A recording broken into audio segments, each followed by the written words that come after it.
Kami mengajak seluruh masyarakat Kota Makassar khususnya, mari sama-sama kita mewujudkan Pilwali Kota Makassar ini yang sehat, yang damai, yang aman dan demokratis.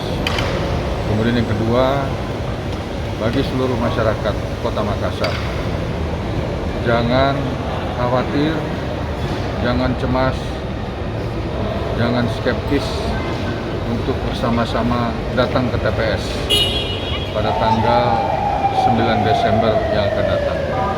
Kami, Polrestabes Makassar dan jajaran siap menjaga keselamatan jiwa masyarakat dan menjaga keamanan situasi pelaksanaan tahapan penghitungan suara sampai kepada tahapan pemungutan suara nanti. Demikian.